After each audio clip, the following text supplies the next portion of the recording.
सर्वांना नमस्कार. स्वागत आहे आपल्या यूट्यूब चॅनलवर, ज्याचं नाव आहे तेरी मेरी कहाणी.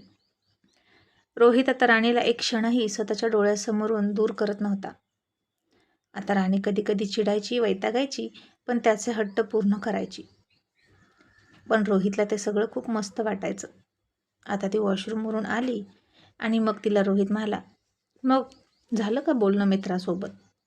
आणि पुन्हा चिडू नकोस माझ्यावर, मी त्याला इथून हाकलून दिला म्हणून. राणी म्हणाली, सर, जेव्हा एखाद्या माणसाचा स्वभाव माहीत असतो ना, तेव्हा त्याच्यावर पुन्हा पुन्हा चिडायचं नसतं. रोजचं मडं त्याला कोण रडं, नाही का? तुमचा स्वभाव आता कळला आहे मला. तुम्ही काही सुधारणार नाही, अशी राणी बिनधास्तपणे म्हणाली. आणि रोहित आपला गप्पच बसला. त्याला आता सतत कामाचे फोन यायचे, त्याच्या चौकशीचे फोन यायचे आणि राणीला त्याच्यासमोर फोन घेऊन बसावं लागायचं. त्याला एक क्षण दूर सोडता येत नव्हतं. तो सतत एंगेज असायचा. मग आता पुन्हा बेल वाजली. राणीनं दरवाजा उघडला तर सिद्धू आला होता त्याला बघण्यासाठी. आणि रोहित सिद्धूला म्हणाला, ये ये नालायका, आता आलास का मला बघायला? कुठे होता इतके दिवस? मला वाटलं मला स्मशानात पोहोचल्यावर येशील की काय. तसं राणीनं त्याच्याकडं रागात बघितलं आणि वैतागून म्हणाली, का सारखे असला विषय काढतात कुणास ठाऊक? की माझ्या देखत असं सारखं बोलायला आणि माझं मन दुखवायला यांना आवडतं.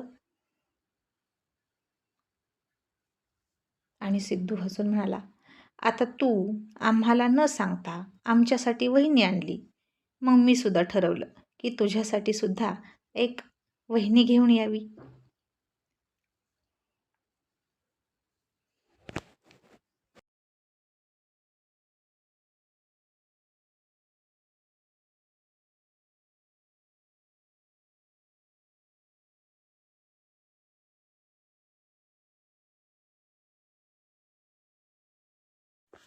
आणि बरं का राणी वहिनी, तुम्ही परत आलात आणि आमचा मित्र अगदी ठणठणीत बरा होणार, कारण तुमचा खूप ध्यास घेतला होता त्यानं. आणि रोहित थोडासा गालात हसला आणि त्याला म्हणाला, गधड्या, विषय टाळू नकोस, आधी काय सांगत होता ते बोल. सिद्धू म्हणाला, बोलणारच आहे, तुझ्यासारखं काही लपवणार नाही. आमच्या अखिल भारतीय ब्रह्मचारी संघटनेचा अध्यक्ष रोहित मल्हारराव सूर्यवंशी आता हेच फितूर झाले आणि त्यांनी गुपचूप लग्नाचा कार्यभाग उरकला. मग आम्ही आपले तुटकळ फुटकळ सदस्य, आम्ही तरी कुठपर्यंत ब्रह्मचारी राहू? आणि म्हणून मला ना हनुमंत एक दिवशी स्वप्नात आला आणि त्यांना अशी ऑर्डर दिली की, सिद्धू बाळा जा, तू सुद्धा हर हर महादेव करून ये, तू तरी कशाला मागे राहतो, आता तुमच्या गँगमध्ये तू एकटाच राहिलाच बिन लग्नाचा. असं सिद्धू खूप मजेशीर आणि नाटकीपणाने सांगायला लागला आणि अल्लड राणी खूप खूप हसायला लागली, अगदी पोट धरून, आणि म्हणाली, अगदी बरोबर हा भाऊजी, तुमचे हे अखिल भारतीय ब्रह्मचारी संघटनेचे कार्यकर्ते आहेत ना, असेच आहेत, ओठात एक आणि पोटात एक, सरळ सरळ काही बोलत नाहीत. आणि तुम्ही उगीच यांच्या भरोशावर राहिला होता इतके दिवस, करायचं ना लवकर लग्न. आणि बरं का भाऊजी, तुम्ही ना खूप गमतीशीर आहात, तुमची आणि यांची मैत्री कशी जमली काय माहीत. अहो हे किती सिरियस असतात, खूप मुश्किलीनं यांच्या चेहऱ्यावरची ना रेष हलते आणि हसतात तर कधी 6 महिन्यातून एकदा. असं म्हणून राणी खूप हसायला लागली. आणि रोहित तिला म्हणाला, जास्त बोलू नकोस, त्याच्यासाठी चहा आण आणि माझ्यासाठी.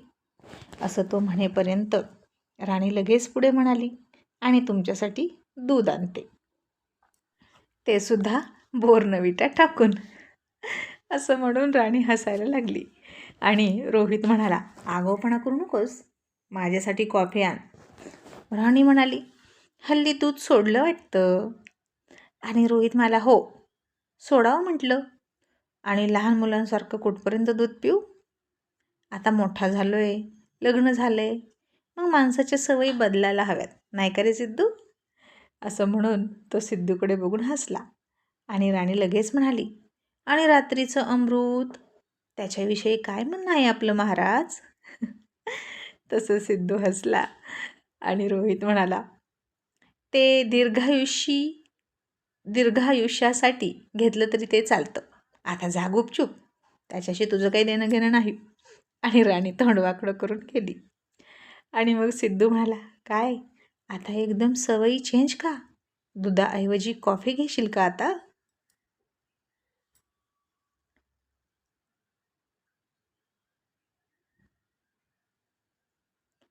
आणि कोणी सवय लावली कॉफीची?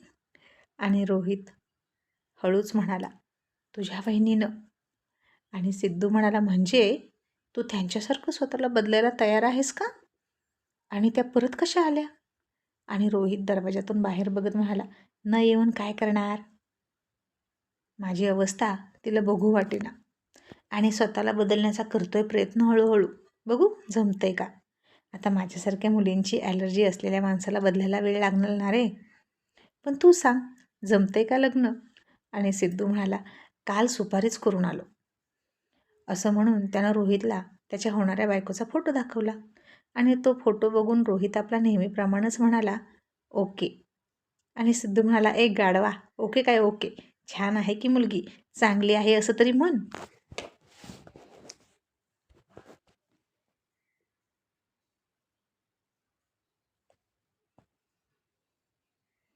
आणि रोहित त्याच्या संकोची स्वभावानुसार म्हणाला, आता तुझ्या होणाऱ्या बायकोला मी छान कसा म्हणू? आणि रोहितचं बोलणं ऐकून सिद्धूनं डोक्यावर हात मारला आणि म्हणाला, तू कधीच सुधारणार नाहीस. अरे एखाद्या मुलीला छान म्हटलं की ती लगेच मागे नाही रे बाबा, किती जपून राहशील. आणि आता ठरवलेस ना पुढं जायचं आयुष्यात, तर त्यावर ठाम राहा. पुन्हा मागे वळू नको. आणि राणी वहिनी इथून जातील असं काही करू नकोस. पुन्हा त्यांच्यावर हात उचलू नकोस, कळलं?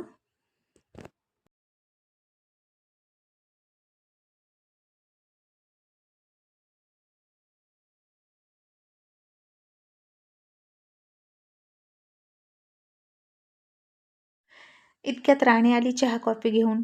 त्याला बघायला येणाऱ्या सगळ्यांना राणी दिवसभर चहा कॉफी करत बसायची. आणि मग रोहितला ती कॉफी पाजायला लागली. सिद्धू त्याचं त्याचं पीत होता. आणि आता चुकून राणीकडून जास्त कॉफीचा घोट त्याच्या ओठांवर गेला आणि त्याला कॉफी भाजली आणि तो ओरडला. तसा राणीचा जीव कळवळला आणि कप बाजूला ठेवला आणि सॉरी सॉरी म्हणून ती खाली वाकली आणि रोहितच्या ओठांच्या अगदी जवळ जाऊन तिच्या ओठांनी फुंकर मारायला लागली. आणि त्याचे दोन्ही गाल राणीनं हातात पकडून ठेवले होते आणि त्याच्या ओठांच्या जवळ जाऊन ओठांनी फुंकर मारत होती. आणि रोहितचं लक्ष आता तिच्या लाल चुटूक ओठांवर होतं. आणि त्याच्या डोळ्यातली वेदना जाऊन पुन्हा त्याचे डोळे मादक आणि मधाळ व्हायला सुरुवात झाली. आणि राणीच्या अशा सतत सतत जवळ येण्यानं रोहितला आता तिच्या स्पर्शाची चटक लागायला सुरुवात झाली होती, हे मात्र नक्की. त्यांचा हा क्यूट आणि नवा नवा फुलणारा रोमॅन्स बघून सिद्धू मात्र लाजला. आणि आता रोहित तिच्याकडे टोक लावून बघतोय हे बघितलं आणि राणीसुद्धा त्याच्या डोळ्यात बघायला लागली. तसा सिद्धूला ठसका लागला. म्हणजे त्यानं मुद्दाम ठसका काढला आणि ती चटकन त्याच्यापासून बाजूला सरकली आणि मी आलेच असं म्हणून तिथून लाजून निघून गेली.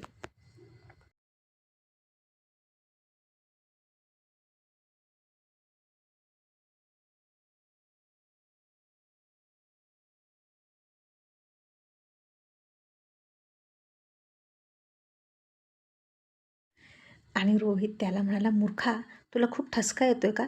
गेली ना ती? सिद्धू हसून म्हणाला, गेली ना तर नक्की परत येणार, डोंट वरी. त्या तुझ्यावर प्रेम करतात आणि सगळं त्यांच्या डोळ्यात दिसतं, त्यांच्या कृतीतून दिसतं. घोडं फक्त तुझ्यापाशी पेंड खातं.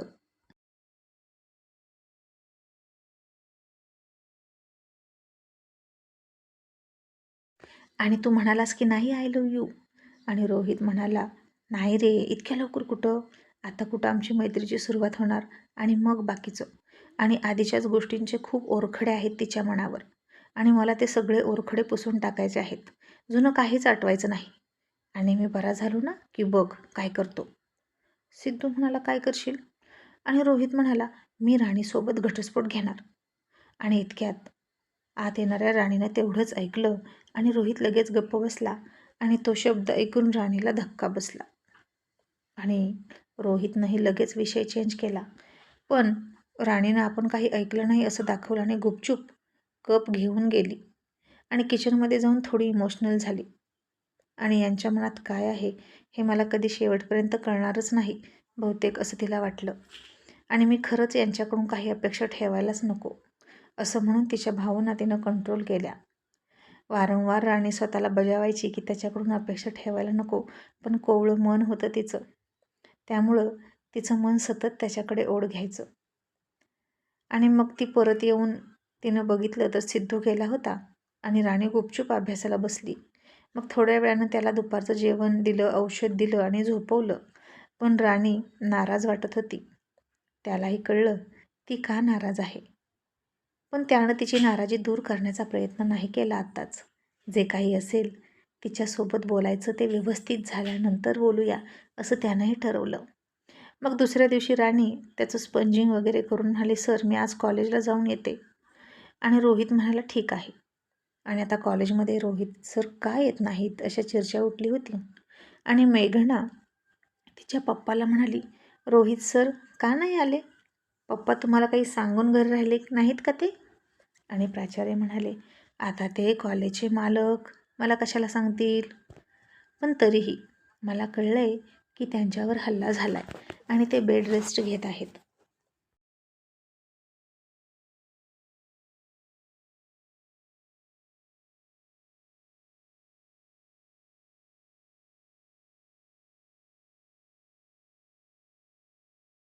आणि मेघना हसून म्हणाली, बरं झालं माझ्या कानाखाली मारली त्या गर्विष्ठ माणसानं. आजी माझ्या प्रेमाचा अपमान केला ना, मग त्यांना तसंच पाहिजे. तसे ते प्राचार्य म्हणाले, अगं मूर्ख आहेस का, हळू बोल. इथली हवासुद्धा त्यांच्या मालकीची आहे. त्यांना जाऊन कळलं तर? आणि मेघना म्हणाली, कळलं तर कळलं, पण मला आधी सांगा पप्पा, त्यांचं लग्न झालंय पण कोणासोबत हे माहीत आहे का हो? मला काहीच माहीत नाही. आणि मला तर अचानक ते म्हणाले की माझं लग्न झालंय. ते खोटं तर बोलले नसतील ना? आणि प्राचार्य म्हणाले, तो खोटं बोलत नाही. तो म्हणाला याचा अर्थ लग्न झालेलं आहे. मेघना म्हणाली, असल्या विचित्र माणसासोबत कुणी लग्न केलं असेल? बहुतेक ती मुलगी बहिरी असावी, जे त्याचे तिखट शब्द तिला ऐकू येत नसतील, किंवा आंधळी असावी, त्याचा रागीट चेहरा तिला दिसत नसेल आणि म्हणूनच त्याच्यासोबत लग्न केलं. आणि आता मेघना विचार करत करतच राणीच्या क्लासवर गेली की रोहितचं लग्न कोणासोबत झालं. आणि इतक्या दिवसातून राणीला बघितलं आणि तिनं राणीवर राग काढायला सुरुवात केली. तिला आधीचाच राणीचा खूप राग यायचा. आणि ती म्हणाली, मोरे इतके दिवस कुठं होतीस आणि होमवर्कचा काय? आणि राणी उठून उभा राहिली आणि म्हणाली, मॅडम होमवर्क झाला नाही पण मी सगळा करेल. माझ्या घरी थोडी इमर्जन्सी आहे. मेघना म्हणाली, कसली इमर्जन्सी? आणि आता राणी खरोखर बोलत म्हणाली की मॅडम माझ्या मिस्टरांचा ॲक्सिडेंट झाला आहे आणि ते बेड रेस्ट घेत आहेत आणि मला त्यांच्यासाठी वेळ द्यावा लागतो. आणि हे ऐकलं तसं मेघनाला संशय आला. आणि ही राणी रोहितची बायको तर नाही ना असं तिला वाटलं. कारण बऱ्याच अशा घटना आहेत जिथं राणी आणि रोहित एकत्र येतात तेव्हा एकमेकांशी भांडत असतात, रुसत असतात. सहलीमध्ये सुद्धा तिनं बघितलं होतं राणी आणि रोहितची जवळीकता. आणि राणी रोहितला कसंही बोलते आणि कुणाच्या जीवावर इतका रुबाब करते तर नक्कीच तिच्या सासऱ्यांच्या. आणि अगदी बरोबर राणीचं लग्न रोहित सरांसोबत झाले अशी मला शंका आहे, ती बरोबरच असणार. पण तरीही कन्फर्म करण्यासाठी तिनं काय केलं, क्लास सुटला, मधला ब्रेक झाला आणि मनोजला बोलवून घेतलं आणि खडा टाकतच म्हणाले, मनोज रोहित सरांवर हल्ला झाला ना रे, मला खूप वाईट वाटलं. आणि म्हणून राणी येत नाही ना, त्यांची सेवा करावी लागत असेल ना? तसा मनोज चकित होऊन म्हणाला, म्हणजे मॅडम तुम्हाला सगळं कळलं आहे का? आणि आता मेघना लगेच सावध झाली आणि म्हणाली, हो रे मला सगळं कळलं आहे. रोहित सर आणि मी फ्रेंड्स आहोत ना, आणि त्यांनी मला सगळं सांगितलं त्या दोघांविषयी आणि त्यांचं लग्न झालं आहे हे सुद्धा मला सांगितलं असं मेघना फार हुशारीनं म्हणाली. आणि मनोज तुला हे सगळं माहीत आहेच की, खोटं बोलू नकोस. राणी आणि तू जसे बेस्ट फ्रेंड आहात ना, तसेच मी आणि रोहित सर बेस्ट फ्रेंड आहोत. आणि आता मनोजसुद्धा लगेच म्हणाला, हो मॅडम, रोहित सर आणि राणीच्या लग्नाबद्दल खरं तर ऐकलं आणि मलाही धक्का बसला आणि त्या दोघांमध्ये तितकंसं जमलंच नाही. पण आता या ॲक्सिडेंटच्या निमित्ताने तरी ते दोघे पुन्हा जवळ येत आहेत, यातच आनंद आहे. आणि आता मेघनाला वाटलं, म्हणजे नक्कीच ते दोघे दूर दूर राहतात आणि म्हणून सारखे चिडलेले असतात. आणि त्या व्हॅलेंटाईन डे दिवशीसुद्धा रोहित तिला म्हणाला होता, तुझ्यापेक्षा माझी बायको बरी, असले नखरे करत नाही, मला जवळ येऊन त्रास देत नाही. आणि रोहित आणि राणीवरचा राग काढण्यासाठी त्या दोघांमध्ये आणखीन गैरसमज पसरवायचे असं मेघनानं विचार केला. आणि तिनं आता भरभर एक लव्ह लेटर लिहिलं, तेही स्वतःच्या नावानं रोहितसाठी, अगदी उघड राणीमध्ये गैरसमज पसरवण्यासाठी. आणि कॉलेज सुटलं. राणी आता गडबडीत घरी निघाली होती आणि नेमकं मेघनानं तिला धक्का दिला आणि राणीच्या नोट्स खाली पडल्या. आणि मेघना पटकन खाली वाकली, एक वही उचलून घेतली आणि राणी बाकीच्या वह्या उचलत होती. तोपर्यंत मेघनानं पर्समधून चिठ्ठी काढली आणि राणीच्या वहीत ठेवली. आणि तोपर्यंत मेघनाला सगळं आठवत होतं. सहलीमधलं राणीनं त्याला घरून खायला घेऊन येणं, त्याची काळजी घेणं, बाकी दोघांनी एका गाडीत येणं, स्कूटीवर जाणं, रोहितनं तिला उचलून हॉस्पिटलमध्ये नेणं, सगळं आठवत होतं. आणि आता ती चिठ्ठी ठेवली. ती चिठ्ठी वाचल्यानंतर नक्कीच राणी आणखीन रोहितपासून दूर जाणार असं तिला वाटलं, कारण त्या चिठ्ठीत असं बरंच काही लिहिलेलं होतं, जे गैरसमज पसरवायला पुरेसं होतं. मग आता राणी मेघनाला म्हणाली, मॅडम, माझी वही देताय ना? तशी विचारात गढून गेलेली मेघना हसून तिच्याकडे बघत होती आणि तिच्याकडे वही दिली आणि राणी घरी निघून गेली. आणि सपना मनात म्हणाली, आता राणी जेव्हा ते लव्ह लेटर वाचल ना, तेव्हा त्यांचं उरलं सुरलेलं नातंसुद्धा तुटून जाणार. मग राणी घरी गेली. सध्या तरी तिनं वही उघडून बघितली नाही. आणि रोहित म्हणाला, राणी, माझी दाढी करायची आहे, खूप वाढली ना, किती दिवस झालं मी नाही केली, मी विचित्र दिसतोय का गं? राणी नाराजच होती, तरी तिच्या स्वभावाप्रमाणे विनोद करत म्हणाली, हो, अस्वल दिसताय जंगलातलं. रोहित म्हणाला, मग बोलवून घे ना कोणाला तरी. आणि आता प्रत्येक कामात हुशार असलेली राणी, प्रत्येक काम मला जमलंच पाहिजे असं म्हणणारी राणी म्हणाली, मी करू का? मला तो अनुभव घ्यायचा आहे, त्यात काय अवघड आहे? रोहित म्हणाला, राणी, दाढी करायची, गजरा नाही ओवायचा, मुलींची कामं मुलींनी करावी आणि पुरुषांची कामं जमत नाहीत. आणि राणी म्हणाली, आणि तो नळ तो कुणी दुरुस्त केला? आत्तापर्यंत लेडी प्लंबर बघितली की नाही तुम्ही? अजिबात नाही, पण मी केला की नाही? मला सगळं जमतं. असं म्हणून तिने ते मशीन हातातच घेतलं आणि रोहितच्या अंगावर कापड टाकलं आणि त्याच्या खूप जवळ जाऊन पुन्हा दाढी करायला लागली. आणि आत्ताही ती त्याच्याकडे बारीक बघायची. आणि रोहित म्हणाला, राणी, सगळी काढू नकोस, थोडीशी ठेव, फक्त वाढलेली आहे तेवढी काढ. आणि राणी म्हणाली, तुम्ही बोलू नका हो, आणि मी याचे पैसे नाही घेणार, समजलं? त्यामुळे मला ऑर्डर सोडू नका, मी फ्रीमध्ये काम करते. आणि मग राणीनं त्याची शेविंग केली. 5-10 मिनटं बराच वेळ काहीतरी करत होती त्याच्या चेहऱ्यावर. आणि मग हसून आली, वा सर, आता किती चिकने आणि हँडसम दिसताय बघा, एकदम शाहरुख सारखे.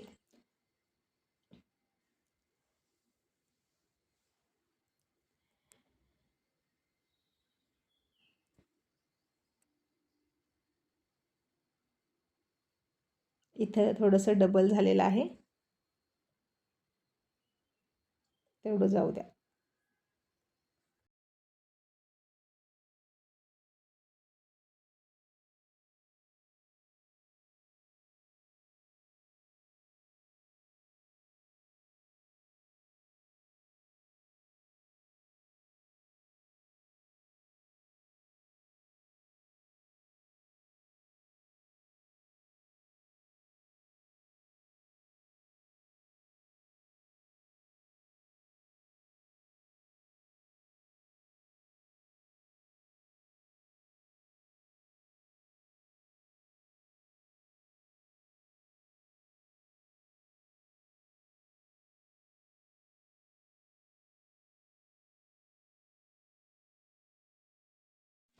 मग राणी म्हणाली, सर, अगदी शाहरुखसारखे दिसताय.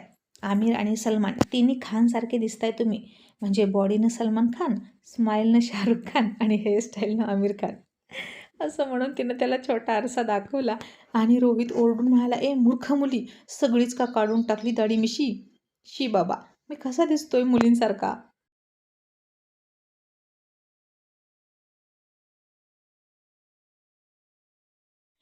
आता मी कोणाला तोंड दाखवण्याच्या लायकीचं नाही राहिलो. आणि राणी हसून म्हणाली, काय नाही हो, जरा बदल करत जावा की स्वतःत. आणि आता बघा त्या दाढी मिशीच्या पाठीमागे लपलेलं हसू कसं दिसेल सगळ्यांना, आणि बाहेर निघेपर्यंत वाढेल हो. पण आता जरा हलकं हलकं वाटते की नाही, खरं बोला बरं, अंगावरचे केस कमी झाल्यावर.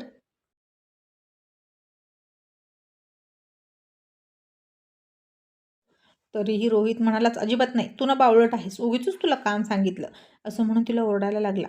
मग आता राणीनं आईला, बाबाला, राहुलला, सपनाला सगळ्यांनाच बोलवलं आणि म्हणाली, सांगा बरं, हे विचित्र दिसतात की छान दिसतात? आणि सगळेजण म्हणाले, रोहित, अरे खूप छान दिसतोस, कशाला चिडचिड करतोस? तरीही रोहित वैतागलेलाच होता. आणि त्याच्या आयुष्यात असे झालेले अचानक बदल त्याला आवडत नव्हते. ॲक्सेप्ट करायला वेळ लागायचा. आणि राणी ते सगळे गेल्यावर म्हणाली, सर काय टेन्शन घेतले, थांबा, असं म्हणून त्याच्याजवळ गेली आणि त्याच्यासोबत एक छान सेल्फी काढला. आणि म्हणाली, बघा बरं, छान दिसता ना? आणि मग त्यानं तो फोटो बघितला दोघांचा. सेल्फी बघून त्याला आनंद झाला आणि हळूच म्हणाला, इतका पण वाईट दिसत नाही बरं का, असू दे.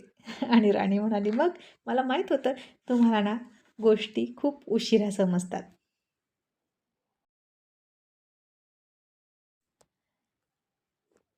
आणि रोहितने तिला गप्प बस म्हणून ओरडून शांत केली. मग आणखीन 2-4 दिवसांनी त्याचं प्लास्टर काढायचं होतं. राहुल म्हणाला, आपण दोघं जाऊया आणि तुझं प्लास्टर काढून आणूया. रोहित म्हणाला, अरे राणीला पण घे ना.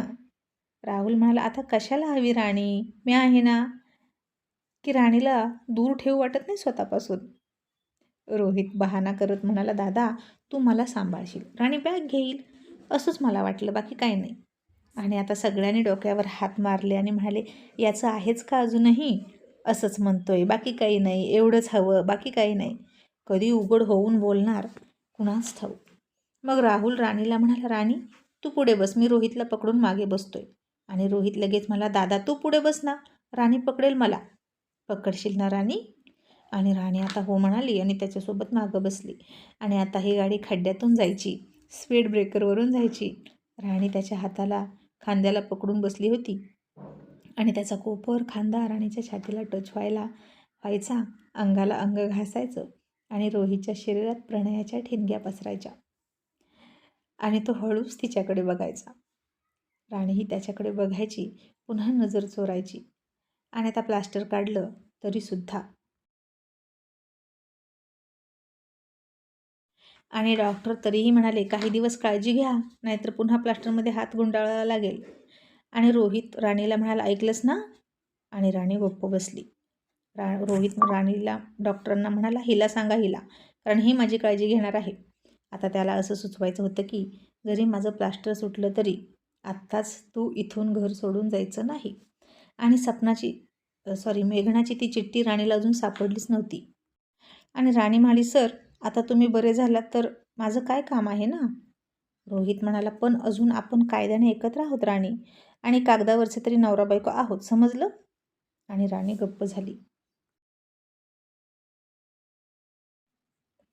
आणि आता संध्याकाळचं जेवण करताना रोहितला स्वतःच्या हातानं खायला खूप विचित्र वाटत होतं. आणि त्याला अन्न गोड लागेना, राणीच्या हातची सवय होती ना. तो मुद्दाम ओरडून म्हणाला, माझा हात दुखतोय, मी नाही खाऊ शकत. राणी म्हणाली, बरं राहू द्या. आणि तिनंच आता त्याला डायनिंग टेबलवर भरवलं. आणि आज संध्याकाळी झोपताना तो तिला म्हणाला, राणी आता तू बेडवर झोप, जागा भरपूर आहे, आता उशा लावायची गरज नाही. तरीही राणी नाहीच म्हणाली आणि खाली चटई अंथरून झोपली. आणि रोहितला वाईट वाटलं. तो तिला म्हणाला, राणी तू दूर दूर का राहतेस? आणि राणी म्हणाली, कोणत्या हक्कानं जवळ येऊ? कागदावरचं नातं जास्त काळ टिकत नाही सर. कागदावरचं नातं कागदावरच राहू द्या, मनापर्यंत येऊ देऊ नका. असं म्हणून ती झोपली आणि रोहित पुन्हा तिच्या पाठीकडे बघत झोपला. आणि आता छताकडे तोंड करून झोपलेल्या राणीला पहाटे पहाटे असं वाटलं की कोणीतरी तिच्या फार जवळ येतंय, पुन्हा वर जातंय, फार जवळ येतंय, पुन्हा वर जातंय. आणि तिनं अचानक डोळे उघडले आणि ती दचकली, कारण रोहित तिच्या अंगावर येऊन डिप्स काढत होता. आणि अरे बापरे, राणीला काय काय होत होतं हे सांगू नाही शकत. आणि हा माणूस वेडा आहे की काय असं तिला वाटलं. तिला तर आता दरदरून सकाळी सकाळी थंड वातावरणात घाम फुटला आणि तिने घट्ट डोळे झाकून घेतले. आणि हा माझ्या अंगावर पडला तर असं तिला वाटलं. आणि त्याने त्याचे डिप्स काढणं सुरूच ठेवलं. राणीला ते असह्य झालं, कारण कधी मधी त्याची मांडी तिच्या मांडीला टच व्हायची. कारण आता बरंच काही काही टच होत होतं थोडं थोडं. आणि असले अनुभव नसलेली राणी घाबरून म्हणाली, सर तुम्ही काय करताय? आणि रोहितने खाली येत तिच्या ओठांजवळ खूप खूप जवळ ओठ घेऊन आला. आणि तिच्या घाबरलेल्या डोळ्यात त्यानं खूप नशिल्या डोळ्यांनी बघितलं आणि म्हणाला, तू माझ्या जागेवर झोपलीस. ही माझी एक्सरसाइज करण्याची जागा आहे. मग आता उद्यापासून कुठं झोपशील? मी तर रोज एक्सरसाइज करणार. आणि राणी घाबरून म्हणाली, बेडवर. आणि रोहित म्हणाला, मग उठ माझ्या खालून आणि पळ बेडवर, नाहीतर माझा तोल जाईल. आधीच माझा हात दुखतोय. तशी राणी वर वर वर कोपराच्या साह्यानं सरकली आणि बेडवर जाऊन त्याच्या खालून निसटली आणि बेडवर जाऊन पटकन झोपली त्याच्याकडे पाठ करून. आणि तिची ती भिजलेल्या उंदरासारखी अवस्था बघून रोहित खूप हसला. आणि आता रोहित कुमारचे हात झाले मोकळे आणि तो कशा कशा प्रकारे बिचाऱ्या राणीवर हात साफ करेल हे पाहणं खूप इंटरेस्टिंग ठरणार आहे. Thank you so much.